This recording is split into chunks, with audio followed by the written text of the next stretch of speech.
This is eCoffee with Experts, where marketers and founders share what's actually working in SEO, AI, and digital growth. Grab your coffee and fuel your mind as we chat with top minds about their wins, struggles, and lessons you won't find in a blog post. Brought to you by Digital Web Solutions, we bring real talk to help you grow your business, one episode at a time. Let's get started. Welcome to another episode of eCoffee with Experts. I'm your host, Austin Willman. Our guest today is the co-founder of Cadence SEO. It's a digital marketing agency in Arizona specializing in human-generated search marketing optimized for AI. Cadence SEO was named one of the top 10 fastest-growing companies in 2022 by EIN Presswire and is ranked among Arizona's leading service providers by Clutch. He's known for his people-centered approach to business, which hints at why he and his company are so successful. It's my pleasure to introduce Kevin McLauchlin. Kevin, welcome on. Man, I hope I can live up to that intro. Thank you. Thank you. I appreciate it. You're very welcome. We were just talking before we hit the record of the direction of AI and what it's doing to companies, what it's doing for companies, for society at large. And I'd love to get your take on where you see AI in specifically with business and internal operations for your agency. We use AI for optimization of our mundane tasks that might take 12, 15, 17 hours to pull maybe 10,000 pages off of a website, when I can use an AI to do that quickly so I can have a database so my team doesn't have to lose their brains and they can use their brains on things that actually have value to our clients rather than piecing together this document to make it look pretty. We can have those things be kind of parsed out. And then obviously we check it. You know, the thing is, I don't think at any point in time I would recommend just handing the keys to your car to some sort of computer to run it. It's just not a good recommendation. Now, I understand there are companies that are built solely on AI, and that's the way they do work, and that's the way it operates, and that's awesome. But I love it. I love that it's given people the opportunity to be creative with what they do, given multiple entrepreneurs opportunities to be a business owner and do things that probably they couldn't before, right? So I don't think it's bad. I think we have to be exceptionally cautious of anything that we want to hands off at any point in time. And that's kind of been the case always, right? I mean, you ever seen a macro go crazy in Excel? Like, it happens. Like, you set it to do a certain thing and it does something different. So I just feel like, if you're 100% hands down, that's all you have, I feel like that's risky. And, if you're not, fact checking or checking on what it's saying, because we already know that they have, they sometimes hallucinate. They sometimes make stuff up. You can get them to save math problems that are inaccurate. You can prompt them to do things incorrectly. So if you accidentally prompt them to do something incorrectly, hopefully you're checking that before the output is used. Right. So, I mean, again, I think it's going to be something that has to be somewhat embraced for companies in the marketplace for the most part, if they want to stay efficient and effective. And with Cadence SEO, you are, I mean, it even says on your website, it's human-generated search marketing optimized for AI. I'm wondering what does that mean in practice when you're talking with your clients? No, I appreciate the question. I'm glad somebody recognized that and is asking that question, because it's hard to put in writing, right? With that, the thing is that your end user is still a human, right? Until we have AI buyers for corporations, there's still an emotional connection that needs to be had. There's still elements that need to be considered. So we have to think of the human element, because your end user is a human. Whether you're selling widgets, whether you're selling, B2B SaaS platforms, which is we do a lot of work with, including AI B2B SaaS platforms. So again, we've been working with those for 5 or 6 years now, though. This is not, I think what's crazy about this AI trend, just like any trend in society, though, it doesn't matter good, bad, or ugly. If it catches flames, it catches flames. And then it burns through society however it does. And I don't mean that in a bad way. I mean that it just kind of lights a fire and then everybody jumps on. It's been around for a long time. It's not a new concept. What it is now is that it's readily available I was laughing with my kids. They were like, on a computer, like when you're playing, or on an Xbox or something, you're playing a game and there's a player playing against you that's not a real human. What is that? I said, it's an AI. Yeah, We yeah. just used to call them NPCs, or we used to call them, uh, actually, I didn't know the NPC thing until I saw Jumanji. I'm a little older than that, but, Oh, yeah. we used to call that the computer, Yeah, yeah. right? I'm playing against Mm. the computer here, or the CPU, right? Yeah, Until, yeah. because we became acronym heavy in tech. So I'm playing against the CPU or whatever. So, I mean, all this artificial intelligence stuff that we're talking about, if you look at it at its core, is not new, is that Mhm. we're getting to use it on the front end. Mm. It was always back end stuff, like things that you didn't see. It was stuff that IBM's doing that you didn't see. Mhm. Now it's readily available for the public use. Mhm. And it's a little scary in some cases, right? I Like, agree. there's chances for things to go astray. I've had people that, luckily I didn't manage or work with these people at the time, that have connected an AI thing to their social accounts, set it and forget it, and it went on some anti-Semitic rant. This was early on, No. so they literally had to, put out like public releases saying, "Hey, we tried to cheat and it blew up in Mm. our face. That wasn't us. That was our AI that we hired." So if you want to take that risk with your brand, Yeah. go ahead. Yeah. But to me, it's not risk. It's a risk I'm not willing to take when we're talking about my brand voice. We're talking Mhm. about things that, like, for example, my wife and I have worked really hard on presenting us in a certain way. So to have something go rogue on us and Mm. present us in a different way than we really are. So it's all the human aspects of it, right? Where, again, we're talking about our communication channels and things like that, where we're presenting our brand in a certain way. So at least have a human eye on it. Mhm. But like I with mean, us, so go ahead. well, I was just gonna say, in this world, which is becoming more manufactured with AI, it's becoming a lot easier for brands, agencies, just regular humans to create content at an outsized pace. Hmm. Would you say that one of the competitive advantages to Cadence SEO is that human touch, is that customer centric, customer Correct. service Correct. orientation? Correct. Yeah. Yes. Yes. And that's a sword I'll die on. That's just Mm. something that I don't believe that if you really care for and try, and I've been publicly open about this on LinkedIn and things like that. Customer service journeys, like, I am a customer service advocate to the Mhm. core. Like, if you're not serving your customers, that's one of your most, like, that's your most valuable asset. I know that but then it goes and it runs deeper than that, though. It's because I was taught in business school, which so funny because that was 20 years ago. Mm. I was taught in business school that you have two types of customers, right? And you have your internal and your external customers. Your internal customers are your employees. They're your people they're your human Kinda like your aspect human of your machines, company. right? Yeah, well, we're not machines though, is the thing. We're all emotional. Mhm. We're emotional beings. We're people who live, feel, they have lives outside of work. They have things like that. And it's just one of those things that, listen, I feel like if you have compassion for people internally and externally, and you serve them with compassion and love, I don't think you'll ever have to want for anything. I Yeah. think that, Zig Ziglar has said it the most, and I'm a self-help junkie. I read books. I have I got books scattered across my office. I like your stash back there. That's nice Same, too. I same, can't, yeah. I can't see what they are, but we can talk about that later. They're good. But and Zig Ziglar, there's one thing that I really love about old school, back in the day, Zig Ziglar, Jim Rohn, those guys, like Mhm. all of those like self-help guys back then, is that they maintained the moral compass of their content. I'm not saying today they don't. I'm just saying that there was a moral compass on that older stuff that resonates a bit more to me than Yeah. and I don't think any of the current self-helpery is a problem. I think they all try to maintain that same path, Sure. but societally, the moral compass has shifted from a numbers game as opposed to a human game. Mm. And dollars and cents are speaking louder than ever because you Mhm. have the opportunity to cut. You can cut, you can cut, you can cut, you can cut, you can cut.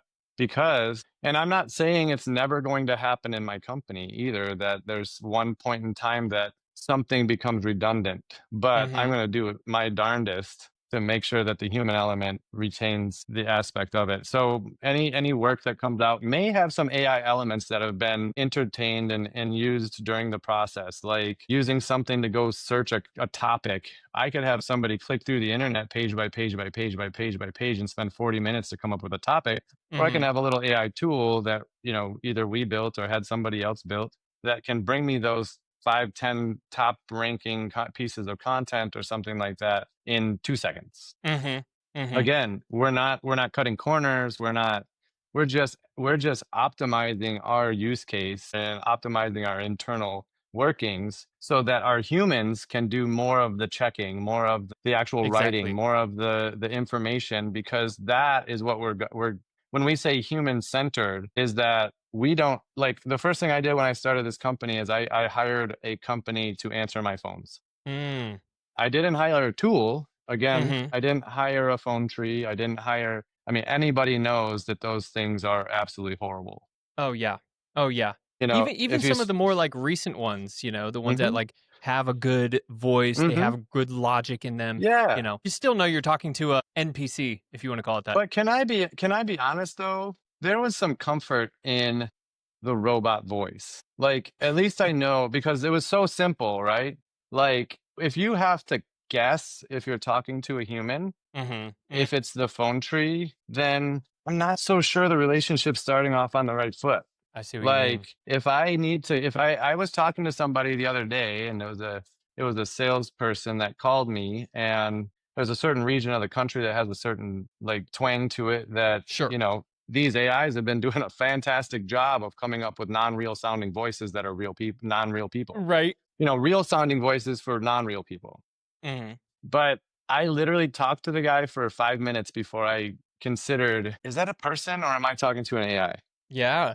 Yeah. And I finally had to ask Creepy. him. I just straight up asked him. I said, before I talk to you any further here, because I don't want to be sold by an AI. Yeah. Like, I don't, because that's going to put me in a position, I think, that the rest of my communication and my relationship with your organization is going to be with an AI.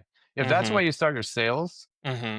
if that's Mm-hmm. the first part, you can't even serve up a human to try to sell me the product, then we're probably barking up the wrong tree. But I do weird things, like I search page 3 of Google to try to find people to work with in my neighborhoods because they probably need work. I Mm. go, I like that.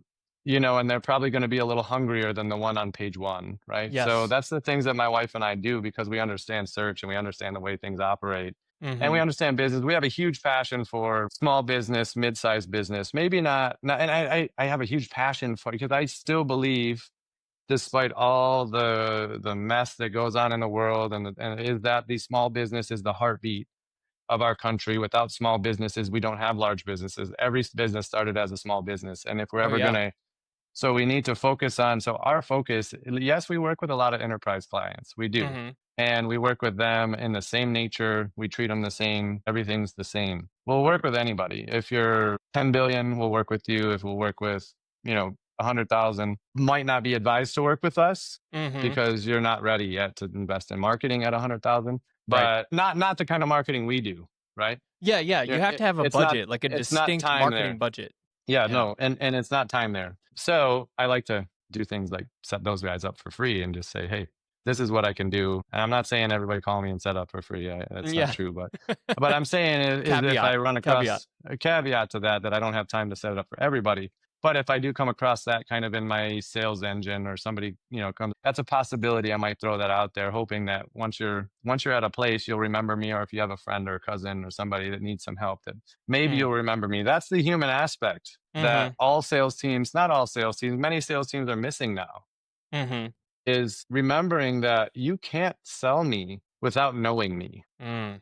Mm-hmm. And yes, you can get an AI to learn who somebody is, Mm-hmm. but are they going to have compassion? Are they going to have care for that person's problem? Maybe they're laying out their gory details of their whole life to Mm. you and why they need to buy that such and such, right? Like, we Mm. work with clients in places that I wouldn't want to be a salesperson, right?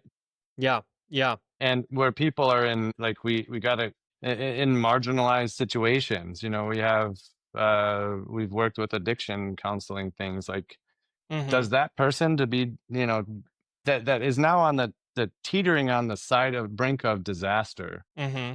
does that person not have the uh deserve to be met by a human? Right.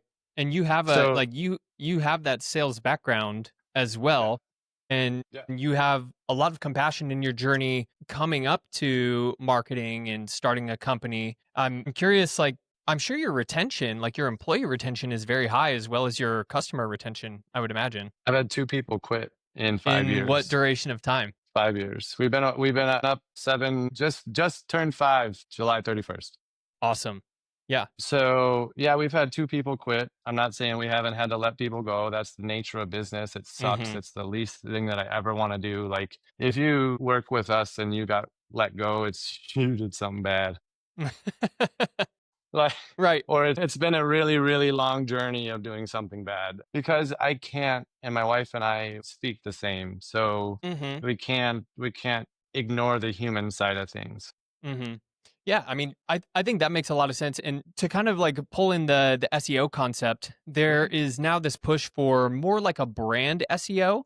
And I feel mhm, like that's what you're talking about, right? You're talking mhm, about a salesperson answering the phone, but it's not a salesperson, it's actually it's a robot or it's a voice AI, mhm, that reflects on the brand. And I would mhm, imagine that you have a culture or an internal brand. I would also call that a culture, mhm, and it sounds mhm, like you treat every one of your employees as they have their own personal brand, and you have your own personal brand on LinkedIn. I guess mhm. I want to ask, like, how do you merge that like brand kind of storytelling with technical SEO in practice? Like, how do you go about that? A technical SEO. It's a very specific aspect of SEO. Uh-huh. I see what you did there. Let's see.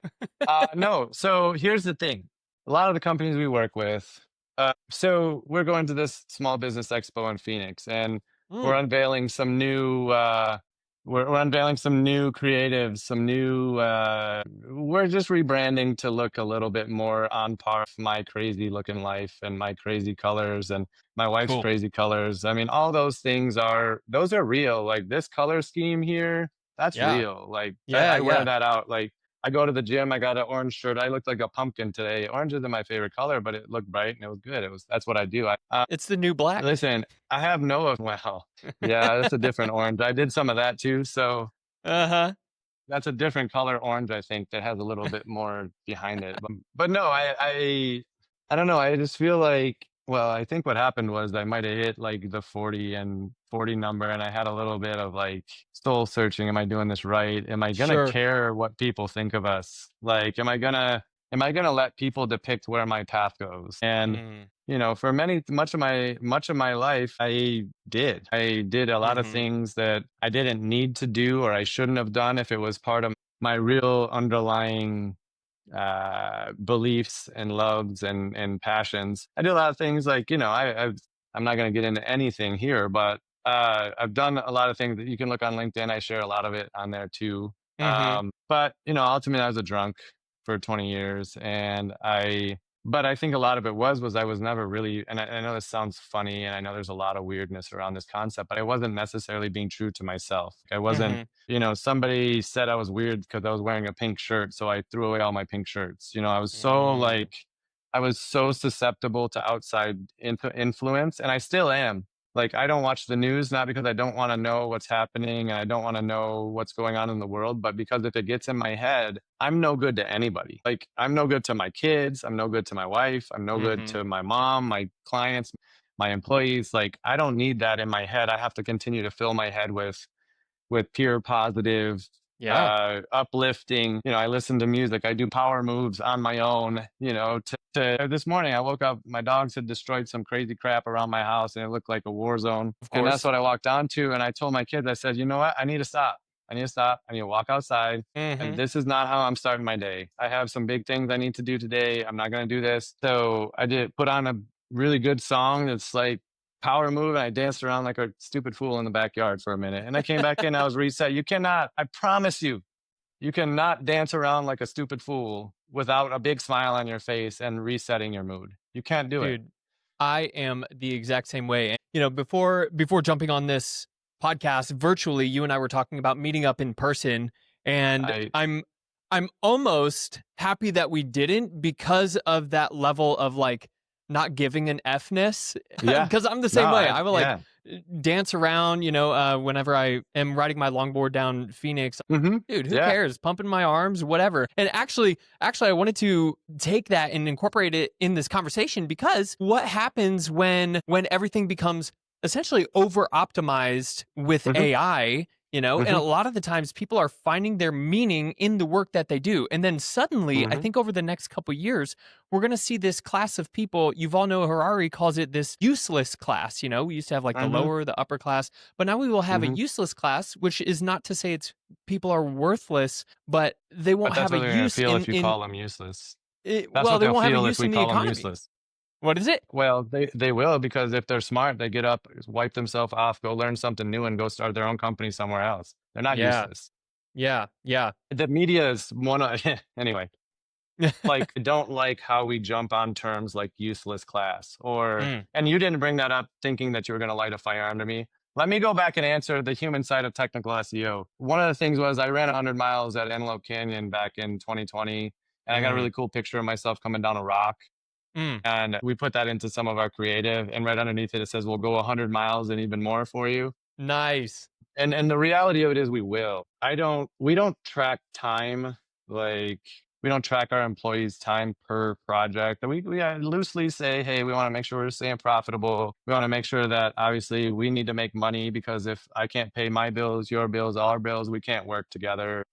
So we understand that, and we understand all that, but we are going to go 100 miles for you.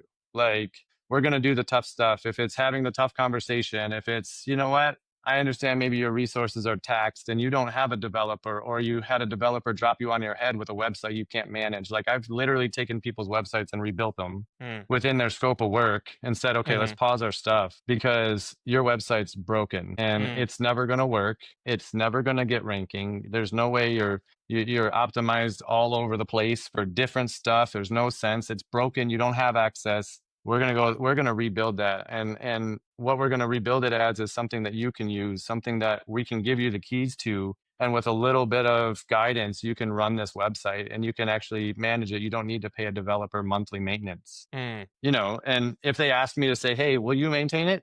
100%. We can do that. We'll work it out. And it might cost something extra. It's not something we're going to give away for free, but at the end of the day, if they broke up with us or we had to break up with them or something went off the rails, I need to know at night that I can sleep, that we put a good product forth on that. So we go the extra mile to make sure things are not broken, and that we didn't leave them in a worse place than when we started. Yeah, and I think it's that sort of empathy that is kind of like we were talking about before, is a distinguishing factor in the new world. I can call Cadence SEO and know that I'm going to be talking to a human.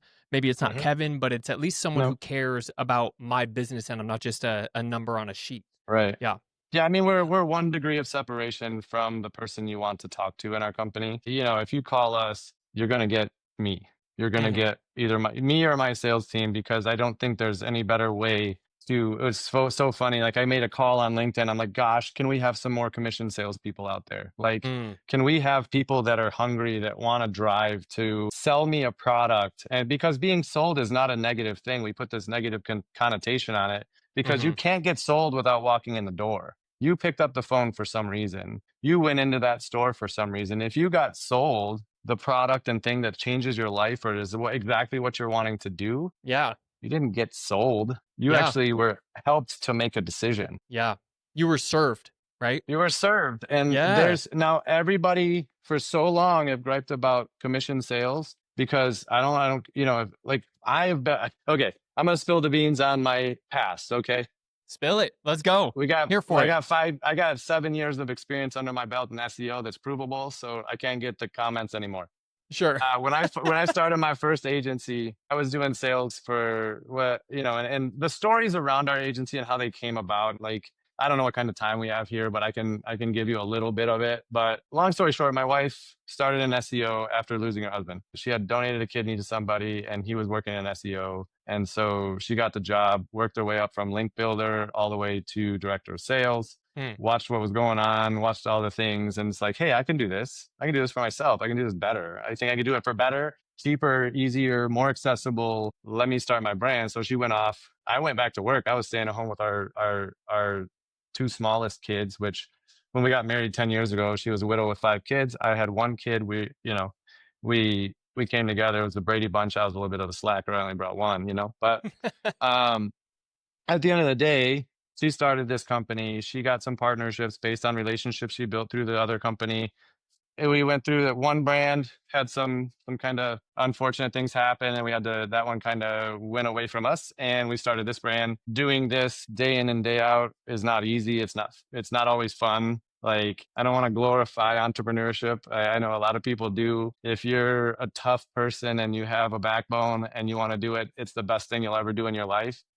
If you love to just work and grind and punch your clock, maybe working that way is not the way for you. So, but anyway, we went at it. We said we want to do things different. We want to do our life different.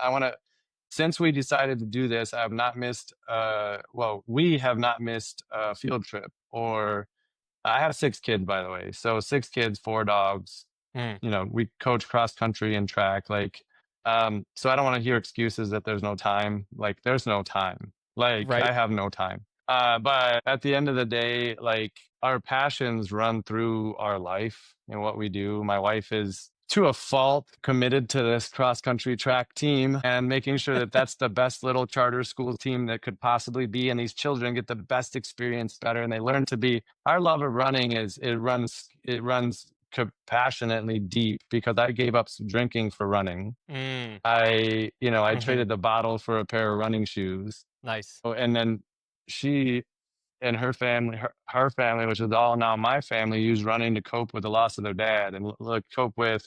So the passion around running is true passion. It's not like I just tripped over it in high school. I didn't start running until I was 32. I weighed 260 pounds. I was drunk. I had just got my 3rd DUI. My life was proverbial shit. And there was, I lived in an apartment in Phoenix. You said Phoenix, Phoenix. Yeah. I was at 49th Street in Thomas was where my apartment was. Yep. Not the greatest neighborhood, not bad, but not the greatest. I hear I used you. to laugh and joke and say it was a great place to live. The cops were there all the time. It felt really safe. They used to bring their dogs to sniff around just to see how things were going.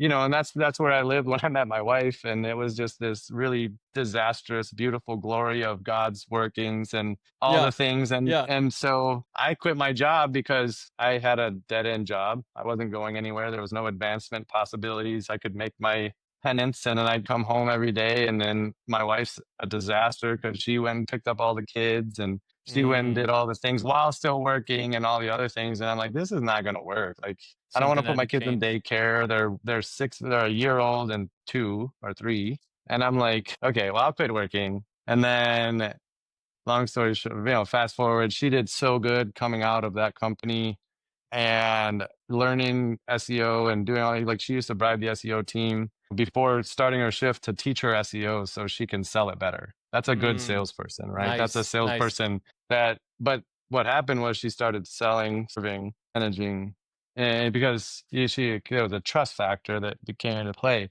She says she wanted to do it herself. I never dreamed in a million years that I would be running an SEO company 7 years later. I have a degree in marketing. I have a BBA in business administration and marketing. And it's so funny, everything from that degree. And I'm not against school, but please don't, like, I know this is public, so I got to be careful, but I'm not against higher education. All of my kids are going to school. I'm not against it. But that BBA that I got 21 years ago had no bearing on anything that I did in the last 10 years. It's so wild. Like, because I'm like, cool, I was learning print and billboard marketing and guerrilla marketing, right? Guerrilla marketing still works, by the way. I don't do it, but it still works. As a matter of fact, it's even better now because people can actually touch and feel something that's not because fake. of everything we talked about. Yeah. So the whole AI thing. I love it. But anyway, so I don't know where we got down that path or down that journey, and I forget the question that actually started. Yeah, the journey, I mean, I think we were just talking about like the human aspect and how that's a differentiator, and I think that you guys are obviously doing a great job of that. And just the fact that you're able to step outside of the business, have a conversation with someone like me while the whole company runs and everybody feels like they belong there. They have their own personal brand. You're empowering them, and there's very low retention. Hope they do. But it's really, I think we're upwards of 20, 25 full-time employees. So we're not a little brand. We've got 70 some clients. I'm very, very blessed to be able to say that our churn rate from the client side is low as well. So we have a very low churn rate. It's really nice. And it's funny because we have approached SEO and business different. And I think many companies get get, shiny thing syndrome, right? Where shiny object syndrome, Mm-hmm. or they go out and they land their first big deal and they think, well, I'm good now. Like I'm good. I got 40 grand a month coming in. I can hire a person to help. Now I can do the fulfillment. Now I can do all that. And, at the end of the day, if that $40,000 a month client is going to have any hiccups, and you just started, by the way, and you don't actually know what you're doing, fulfilling all the things, Gonna it's be in just a that world of 40 hurt. grand is going to go away and you're going to go away. Yeah. You know what I mean? Yeah. Like, and because what happens when you got those big numbers and you're a big company and you got that big company that's going to spend the big numbers. Mm-hmm. You're a small company, you're a small fry. It's a new relationship. You're on probation already before Mm-hmm. you even start, because I guarantee you're on probation with anybody you start with for the first Mm-hmm. 30 to 60 days anyway. So we know for a fact we got to show out or it's going to go. Yeah. So we don't rest on contracts. We don't sit back and hope that we can hold on long enough for this contract to end, Mm-hmm. to get all the money out of that ARR for that, for that client. Yeah. We don't do that, man. Like every Yeah. client has a Yeah. 15-day out at any time. Like if you don't like us, go please, because we don't want to work with you either, because Mm-hmm. that's terrible on both sides. That's the human aspect. Yeah. Full circle. Full circle. Full Man, circle. and just to put a pin in that and then kind of wrap up the conversation, but it's like that when I asked about what human centered or, human forward means, SEO is a long game. It's not a quick fix. It's not a quick win. Mm-mm. It really, what I hear from that is in the first 30 to 60 days, like what is the most important for the clients is that human Mm-hmm. touch, is the communication, Yeah. is the compassion, the Yes. empathy. Praise God. Yeah, Because the dude. thing is that things can go awry, right? Mm-hmm. Mm-hmm. Like, particularly in a new relationship, like, why is it that, relationships don't last past 30 days in many cases? Is that Mm-hmm. that's that feeling out process. That's that like, did we make it? Because I know for a fact that at some point in their time, whether it's an SEO agency or a PPC agency, and particularly most of our client base, which is in that mid-sized business market, Mm-hmm. we know for a fact we're taking a lot of their budget. Like we're taking a big chunk of change. So our expectations are drastically higher than if you Mm-hmm. have a $4 million marketing budget and you're giving me 4 grand. Yeah. Like, Right. so we know that we have to show out. We know that we have to make sure that things go reasonably smooth. Mm-hmm. But when you have the human aspect, right? When it's not just shipping deliverables via email or connected through some really cool app or something like that. Like I like flashy things. Don't get me wrong. Mm-hmm. I'm as flashy and maybe even a little extra as anybody you're gonna find. Like I would never wear your outfit. No offense. I don't like black. I love it. All I wear. So I'll throw black on black. I went golfing yesterday. I had black on black. I had a white belt and a bright blue hat. Nice. So if I'm gonna wear black, it's got to be something to break up the A monotony, pop. if that Yeah. makes sense. Yeah. Yeah. So like this is mild. This is from a triathlon we did during COVID. I had to clarify that because I am not a self-reliant badass. I did a triathlon, one of my two, up at Lake Mary in Flagstaff, that was called the Sick. Self-Reliant Badass Triathlon. This group of people came together and did it ourselves. Nice. Yeah, my son lives Yeah. up there. My other one's moving up there next weekend. So Yeah. good stuff. School's But starting. anyway, what I was getting at, and from the human aspect and the things, there's one thing I want to caution people with, because listen, I am an addict. I was an addict. I may be still an addict. Who knows? I'm not sure how I sit on the fence on what we're claiming we are or not. Mm-hmm. And I know that separation is the absolute kiss of death if you're struggling. And as our world continues to get dehumanized, Mm-hmm. you have to know to be able to step out. I mean, there's AI counselors now, right? I saw that again. I was like, I don't dislike the concept of getting people easy help fast, because there's not enough good counselors out there that are doing things the right way. Mm-hmm. And there's not enough people that are willing to be in the helping profession because it's hard, it's difficult, right? But I caution society, and if this never goes anywhere further past this, I hope one person hears me, that as we become more dehumanized, we're going to have more problems with loneliness. We're going to have more problems with depression and things that's already a epidemic. I don't even know if there's an endemic word big enough. I don't know what they mean. That's already there, and we're dehumanizing it further. Please ask for help. there's people out there to help. And there's somebody in your workplace that is feeling down. Like, please smile at people, tell people that you love them, tell everybody, because man, this thing's not going to get any easier. Yeah. And if Yeah. we don't band together as humanity, and I'm not saying this is a doomsday thing, like, please don't take it the wrong way. I would invite any of that, but whatever. But like, me coming from a fragile state and trying to come to wholeness, I realized that we need people in our lives. We need human beings in our lives. We need communication. We need human touch from people who are appropriate. And, all the things that if we continue to dehumanize things, those things go away. We're going to have to find a way to cope. Mm. And I don't think turning to a robot is going to be the answer. Yeah. So we need to be able that's to give my somebody plea. That's my soapbox. And please bring back commission sales. Like, gosh, people Hey, need bro. to be sold. I moved to Arizona as a commission-only door-to-door solar salesperson, and I did it for 3 Yep. years, and it was awesome. Good on you. And yeah, I just I shifted always leave into water marketing. out for you guys. Oh yeah. Yeah.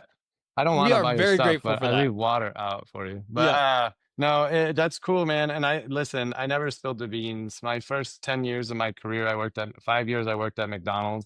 The best job I ever had for learning how to do business. Actually, it was gross. And yes, I burned myself a lot and I stunk and smelled like French fries and didn't want to eat McDonald's for a long time.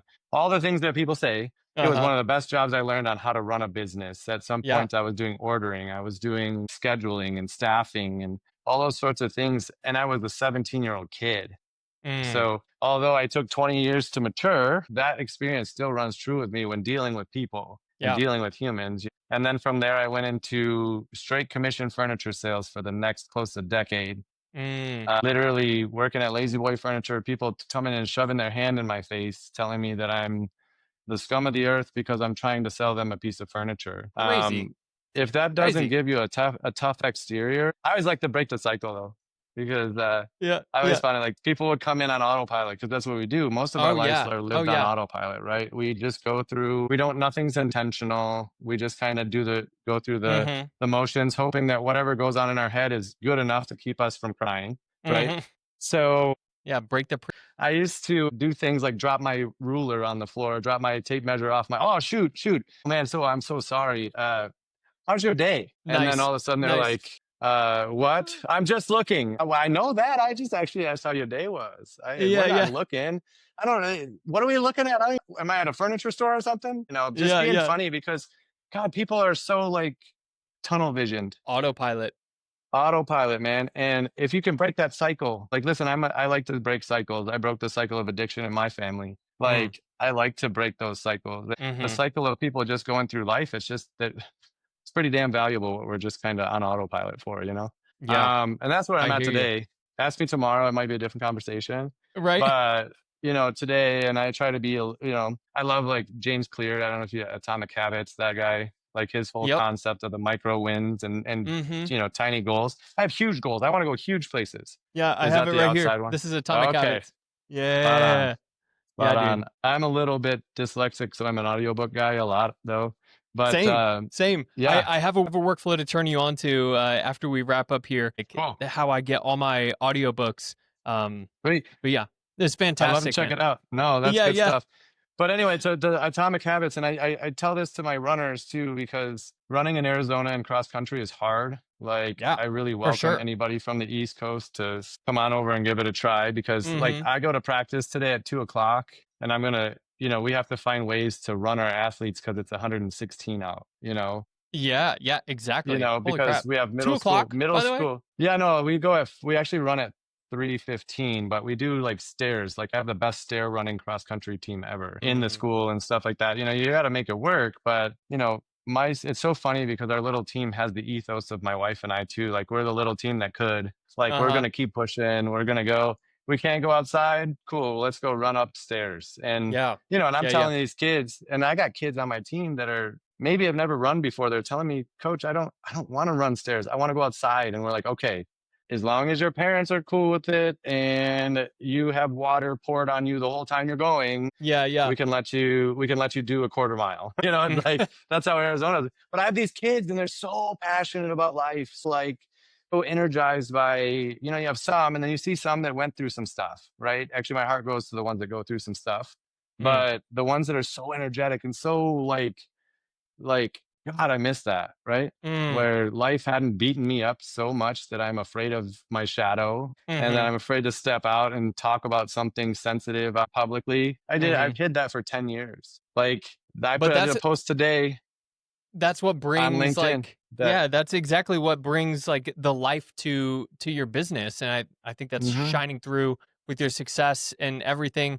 Um, Thank you. dude, thank you again for coming on. I mean, it's Yeah, always my nice to talk pleasure. to like someone who's an actual human. And yeah, where can people find you if they want to learn more either about Cadence SEO or about Kevin? Yeah, so I mean, LinkedIn obviously is kind of my public sharing platform. I like Facebook and all the other things, but I don't like Facebook and all the other things. So I won't be on there much. But if you want to see anything about me, LinkedIn's the place to go because I feel like the world needs to see things that are positive. Everything's so damn negative all the time, and we're always Mm, attacking people, and we're not actually going the extra mile to help make sure somebody had a good day. Because I don't blame people for that either. If you're taking in what the world has to offer and you're not protecting yourself and you're not giving yourself kind of that gut check every day, I don't blame people for being a little rotten and a little bit upset with life because life can chew you up and spit you out. So if you want to see some of my stories, I share funny stuff. I share sad stuff. I share like my new Happy Gilmore 2 golf balls that I collected now that I saw at the golf course. nice. And I'll just tap it in. That's my nature. It's just I want to I want the world to be fun loving and careful and caring for others. And anyway, so that's what I share. And then cadenceseo.com. You can actually see a lot about our story under our About Us section, a little bit in depth into how we got to where we are. But and then obviously we have a blog that we actively update, Mm-hmm. try to keep our ears to the ground on anything active going on in our space. And because our space changes every 12 minutes, Mm-hmm. that if you don't have somebody with their ears to the ground, you can get lost. So we try to stay up with everything. In the future, near future, I haven't we're going to be trying to launch some podcasts and do some additional webinars and stuff like that internally too. So we're going to give Nice. some users some opportunity to communicate with us. And like I just said, we're kind of stepping out now. Like we're going to the first expo. It's been 5 years Yeah. of nose down growth mode. We feel like it's time to let the world know what we've done. Yeah. So Love it. yep, Love it, dude. Well, awesome, man. I appreciate you coming on again. It's always good to see you, absolutely. and stay cool out there with cross country. Yep, we'll do our best. We got a lot of squirt bottles, so a lot of there's no misters at our school, so we should do it along the way. So, all Awesome, right, dude. man, it's very Catch you nice. later. Thank you so much for having me on. You got it. See you.